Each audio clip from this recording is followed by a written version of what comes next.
죄송합니다. 문자 왔쇼.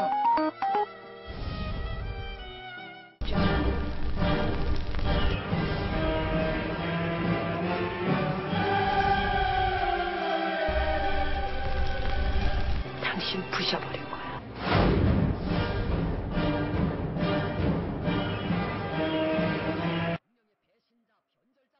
자, 지금 복수를 하겠다. 참 무서운 얘기가 나왔는데, 자, 저 복수 누구를 향한 복수일지 아주 궁금합니다. 자, 지금 현재 구속돼서 어떻게 살고 지내고 구치소에서 지내고 있을지도 궁금한데요.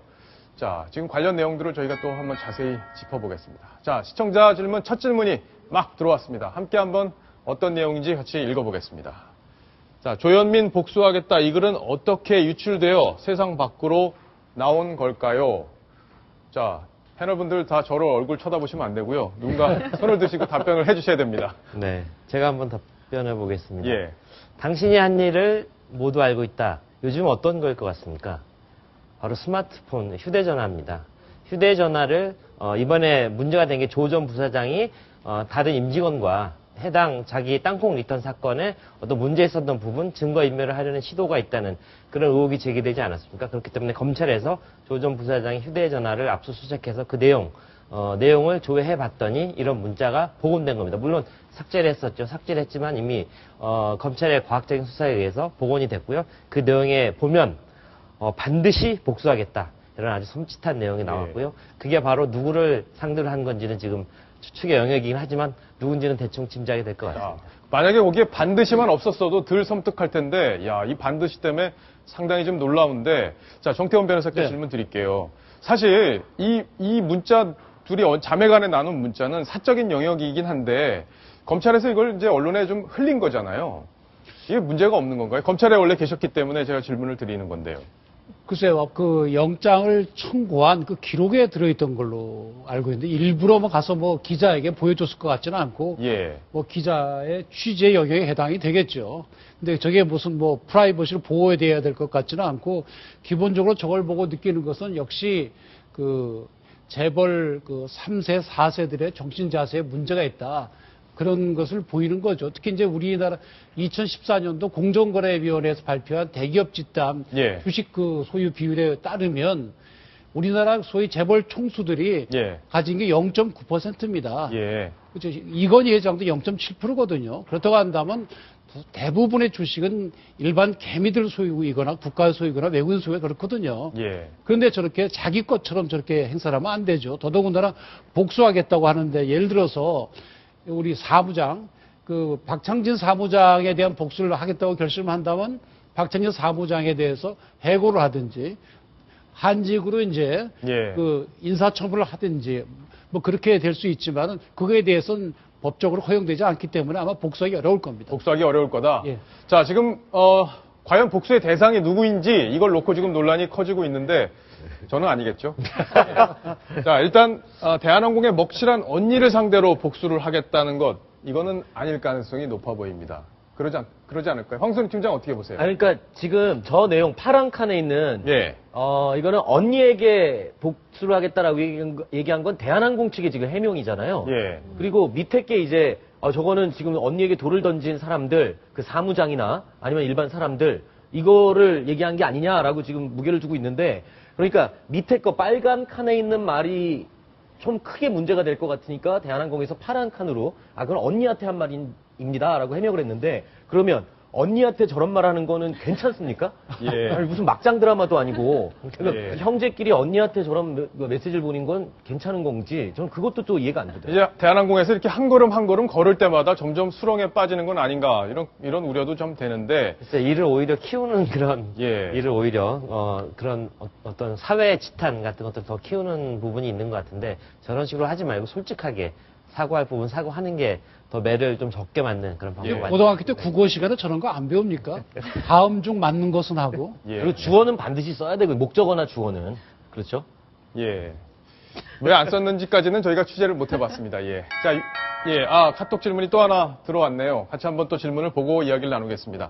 박 사무장을 우리 사회가 어떻게 보호해야 하는지, 혹시 법률적인 방법이 있는지 대책 여부가 궁금합니다. 자, 정태훈 변호사께서 조금 전에 해고가 쉽지 않을 거다 이런 예. 말씀 해주셨는데 우리 사회가 보호할 장치가 있습니까? 그렇습니다. 근로자를 해고하려면 법에 정해져 있습니다. 해고 요건이 예. 뭐 징계를 당해야 된다든지 여러 가지 요건이 있기 때문에 정당한 사유 없이 해고를 하게 되면 그 해고는 무효입니다. 따라서 이 사건의 경우에 박창진 사무장을 해고하기도 쉽지 않고 또 한직으로 돌린다면 그것 자체도 해고나 마찬가지로 근로자의 불이익한 처분이기 때문에 정당한 이유가 있어야 되거든요. 예. 단지 박창진 사무장이 당한 피해를 세상에 알렸다고 해가지고 이런 불이익한 인사처분을 하는 것은 불법이기 때문에 예. 현행 법으로도 보호가 됩니다. 예, 그렇군요. 자, 그럼 우리 법 체계에서 충분히 보호가 된다. 이렇게 시청자분 답을 저희가 드리겠습니다. 자, 지금 문자 내용에 대해서 조현민 상무가 해명을 했죠. 네, 트위터에다가 예. 해명을 했죠. 그러니까 해명을 한 내용을 좀 소개를 해주시죠. 네, 트위터에 이게 논란이 확산되자 트위터에다가 또 조현민 상무가 전무가 이렇게 얘기를 했습니다. 굳이 변명을 드리지 않겠다. 다 제 잘못이니까요. 조현민 올림. 이렇게 얘기했습니다. 그러면서 언니가 검찰에 출석하는 날 우연히 인터넷 기사 댓글을 보다가 너무도 극악한 내용을 발견했다. 잠시 복수심이 일어서 언니에게 보낸 것이었다. 치기 어린 제 잘못이었다. 이렇게 트위터에다가 사과를 했습니다. 조현민 전무가 보낸 저 글을 보면 여기 너무나도 극악한 내용을 발견해서 복수심이 들끓었다. 이거는 결국에는 제3자에 대한 복수심이라는 게 여기서도 글에서도 좀 드러나는 게 아닌가. 그렇죠. 그건 사실 인정한 거고요. 누구를 대상으로 한 건지는 저 내용을 보면 알 수가 있는데 예. 상대방 어떤 자기 대한항공과 자기 언니를 아주 세게 강한 톤으로 비판하는 그런 사회 또는 박찬진 사무장 또는 그 임직원 여기를 아마 대상으로 복수심이 일었다. 그런 부분을 넌지시 고백한 거라고 생각합니다. 예. 자, 또 다른 내용, 해명 내용이 있었는데 그 내용도 또 보면서 이야기를 나누겠습니다.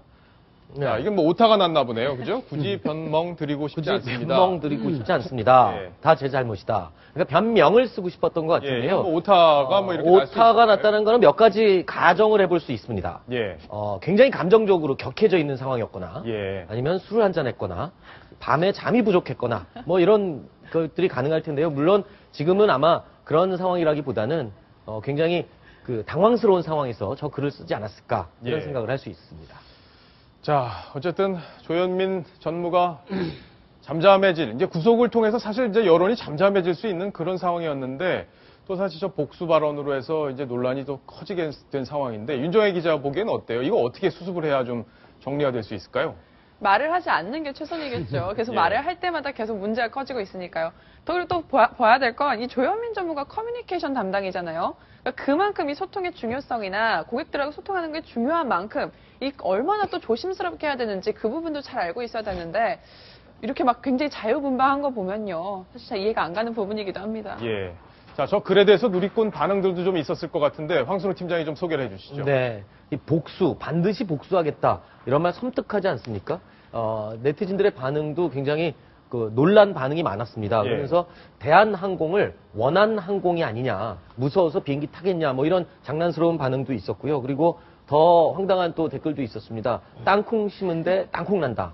이건 무슨 말이죠? 땅콩 리턴이니까. 예, 땅콩 리턴이니까 그 형제들이 다 비슷비슷하지 않냐. 예. 뭐 이런 의미로 아마 우스갯소리로 네티즌들이 hil난을 한 것 같습니다. 그렇군요. 자, 정태원 변호사께 질문을 네. 좀 이어갈게요. 지금 조현아 전 부사장이 구속이 됐습니다. 그렇습니다. 지금 구치소에 이제 수감이 됐는데 네. 어디서 자고 또 어떤 절차를 거쳐서 수감이 되고 또 뭘 먹고 이런 얘기들이 좀 궁금한데요. 예. 일반적으로 이제 구속영장이 발부가 돼서 구치소에 예. 수용이 되면 형의 집행 및 수용자의 처우에 관한 법률이 있습니다. 예. 거기에 따라서 이제 진행이 되는데 이제 구치소 도착하면 가서 본인 확인하고 예. 건강 진단하고 그다음에 목욕시키고 네, 목욕시키고. 목욕시키고 이제 3일 동안은 신입생들만 들어가 있는 그런 데가 있습니다. 아, 예. 거기 3일 동안 있으면서 교육을 시킵니다. 거기서 지켜야 될 사항이라든지 여러 가지 교육을 시키고 그다음에 이제 구치소장이 그 사람의 죄명이라든지 뭐 형기라든지 정상이라든지 나이라든지 여러 가지를 참작을 해서 독방으로 보낼지 여럿이 있는 방으로 보낼지를 결정을 정합니다. 하는군요. 그러면 이제 그 바에 가서 이제 있게 되는데 예. 구치소는 기결수가 아니기 때문에 거기서 하루 종일 그냥 있는 겁니다. 일을 하는 건 아니고 네. 거기서 신문도 볼 수 있고 TV도 볼 수 있습니다. 자, 윤정희 기자가 좀 이걸 비교 한번 해주셨으면 좋겠어요. 네. 대한항공 1등석을 타고 있다 문제가 됐던 건데 지금 서울 남부구치소에 이렇게 구속 수감이 돼 있습니다. 생활이 어떻게 다른지 좀 설명을 해주시죠. 네, 사실 1등석과 구치소 비교할 수가 없겠죠. 일단은 호칭부터 좀 다를 겁니다. 네. 밖에서는 뭐 부사장님 하면서 극존칭을 받았겠지만 일단은 이제 수용 번호로만 불리게 될 거고요. 그리고 1등석에서는 뭐 땅콩은 까서 주지 않을지언정 이렇게 옆에서 서비스를 하는 승무원들이 계속 상시하고 있었는데 이제는 그런 것도 없죠. 자기가 알아서 먹어야 됩니다. 식사 시간이다 하고 급식판 주면요. 자기가 먹어야 되고요.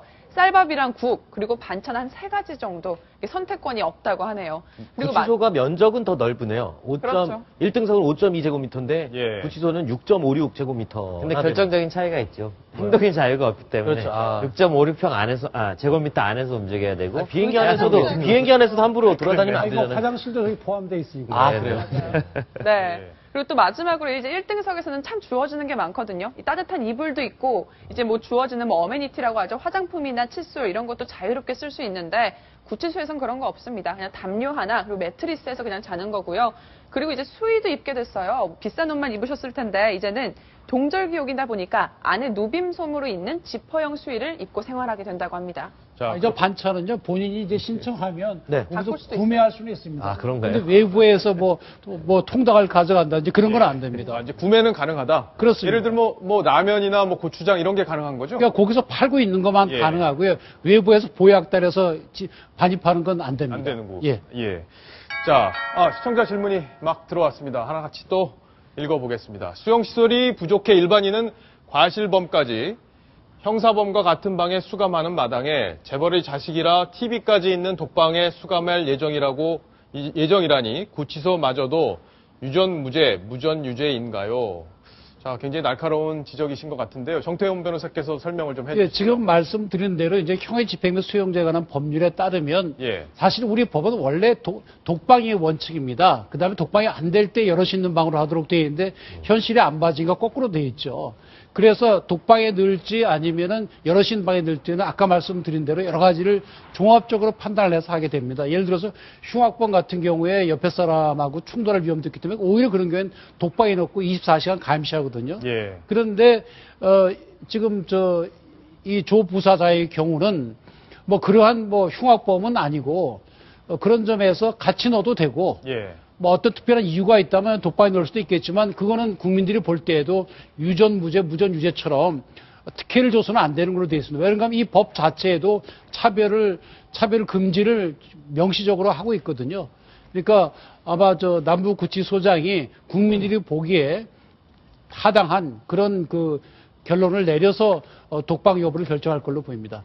예. 자, 독방에 일단 수감될 가능성이 높다는 것으로 알려지고 있기 때문에 아마 시청자분께서도 이런 부분 궁금해 오셨고 지적을 해 주셨는데 어디에 수감될지 한 3일 동안의 신입 교육을 받은 뒤에 그때 배치되는 걸 보고 저희가 또 다시 한번 분석을 해 드리도록 하겠습니다. 자, 정태훈 변호사께 네. 질문 하나 더 드리겠습니다. 자, 지금 재벌가에서 이렇게 구속이 되거나 하면은 집사 변호사라고 있다고 해요. 그러니까 집사 네. 변호사가 늘 와서 항상 대화 파트너가 돼주고 또 지나가는 수사 상황도 설명을 해주고 해서 뭐 상당히 자유롭게 시간을 보낼 수 있다라는 얘기들이 있던데 실제 어떻습니까? 실제 그런 사례가 예전에 발견이 됐었습니다. 그 구속이 돼 있는 재벌 회장님께 매일 와서 업무 보고하고 받아가고 그렇게 하는 게 있었는데 그게 엄격히 얘기하면 불법입니다. 그래서 불법인가요? 예, 그래서 위기의원 공무집행방해로 처벌받은 예도 있고요. 그래서 원칙적으로 이 변호인이 만나는 것은 그 구속되어 있는 사람의 방어를 위해, 피고인의 방어를 위해서 허용이 되는 것이기 때문에 저렇게 업무 지시용 그 변호인 접견은 허용이 안 됩니다. 예, 그렇군요. 예. 자, 지금 남은 수사 상황이 어떻게 될지도 궁금한데 이것도 정태훈 변호사께서 정리를 해주시죠. 예.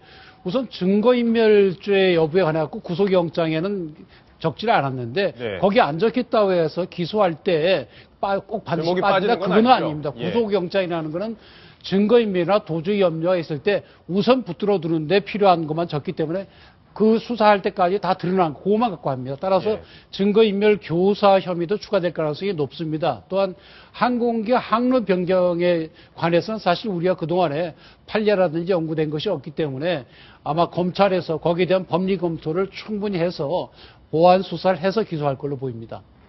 예, 그렇군요. 자, 대한항공 사건 계속 지금 파장이 커지고 있는데 이번 사건, 일련 사건을 보면서 자, 조 씨 일가가 모든 걸 자신들만의 기준으로 보고 있는 건 아닌지 이런 의심을 갖게 됐습니다.